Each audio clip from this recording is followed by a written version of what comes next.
আসসালামু আলাইকুম। ফুড বাংলাতে সবাইকে স্বাগতম। আজ আমি আপনাদের সাথে শেয়ার করব চিতল মাছের ভুনা কারি রেসিপি। আপনারা যে কোনো বড় মাছ এই একই পদ্ধতিতে রান্না করতে পারবেন। তবে চলুন রেসিপিটি দেখে নেওয়া যাক। চিতল মাছের ভুনা কারি রেসিপিটি তৈরি করার জন্য এখানে একটা বুলে 5 টুকরো চিতল মাছ নিয়েছি। মাছগুলোকে এবার স্বাদ মতো লবণ এবং 1.5 চা চামচ পরিমাণ হলুদ গুঁড়ো দিয়ে মাখিয়ে নিচ্ছি। মাছগুলোকে উপর নিচ করে ভালো করে মাখিয়ে নিতে হবে এবং মাখানো হলে কমপক্ষে 10 থেকে 15 মিনিটের জন্য রেস্টে রাখতে হবে।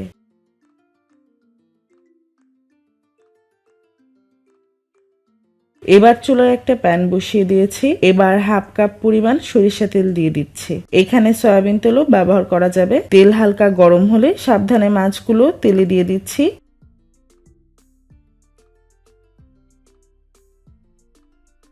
চিতল মাছের অনেক কাঁটা থাকে, তাই আমি মাছগুলোকে একটু কড়া করে ভেজে নেব।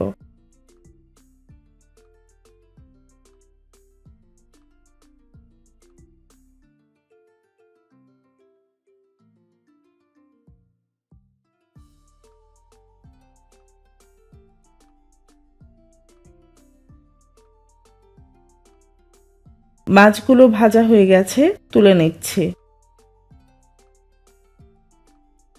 মাছ ভাজা তেলের মধ্যে এবার 2টা শুকনো মরিচের টুকরো দিয়ে একটু ভেজে নেব। এখন একটা তেজপাতা এবং হাফ চা চামচ পরিমাণ গোটা জিরার ফোড়ন দিলাম। একটু ভাজা হয়ে গেলে একটা মাঝারি আকারের পেঁয়াজ কুচি দিয়ে দিচ্ছি।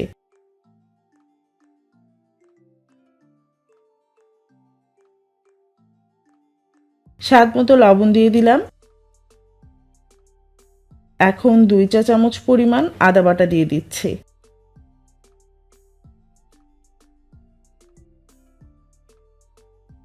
আদার কাঁচা গন্ধটা চলে গেলে 2 চা চামচ পরিমাণ রসুন বাটা দিয়ে ভেজে নেব।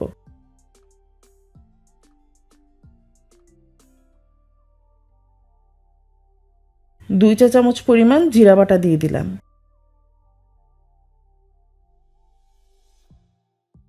এখন 1 চা চামচ পরিমাণ ভাজা মশলা দিয়ে দিলাম। এখানে আমি ধনিয়া আর জিরা একটু তেলে গুঁড়ো করে নিয়েছি। হাফ চা চামচ পরিমাণ হলুদ গুঁড়ো দিয়ে দিলাম। 1 টেবিল চামচ পরিমাণ লাল মরিচের গুঁড়ো দিয়ে দিলাম।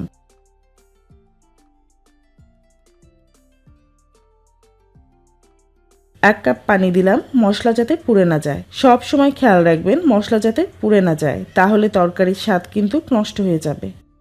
এখন একটা বড় টমেটোর টুকরো দিয়ে দিচ্ছি। এখানে টমেটো পেস্ট বা সস ব্যবহার করা যাবে।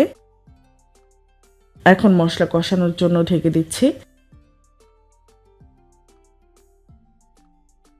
এখন টমেটোর টুকরোগুলো কাঁটা চামচ দিয়ে ম্যাশ করে নিচ্ছি।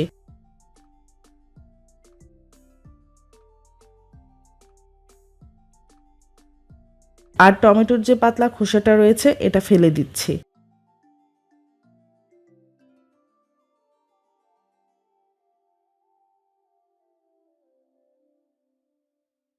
এবার তেজপাতাটাও উঠিয়ে নিচ্ছি।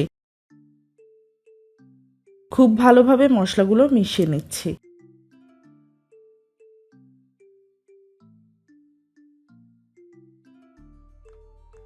এবার দিয়ে দিচ্ছি ভাজা মাছগুলো।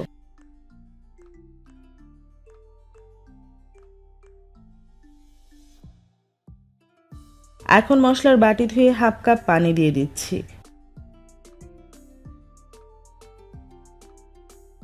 2টা কাঁচামরিচের ফালি দিয়ে দিলাম। এখন 1 চা চামচ পরিমাণ টালা জিরার গুঁড়ো দিয়ে দিলাম।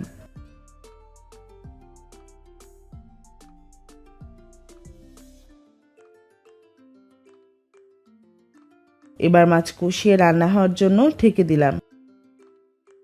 ঢাকনা তুলে মাছগুলোর উপর দিয়ে মশলার ঝোল দিয়ে দিচ্ছি, যাতে দুপাশ সমানভাবে মশলা ঢুকে যায়। মাছগুলো বেশ বড়, এর জন্য আমি মাছগুলো উল্টিয়ে দিচ্ছি না, উল্টাতে গেলে ভেঙে যেতে পারে।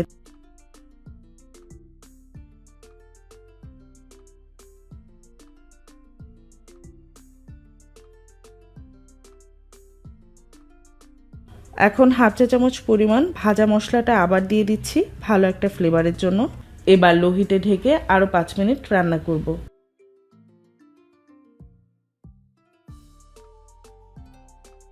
এই তো হয়ে গেছে চিতল মাছের ভুনা কারি। রংটা কি সুন্দর হয়েছে। যে কোনো বড় মাছ আপনারা এই একই প্রসেসে রান্না করতে পারবেন।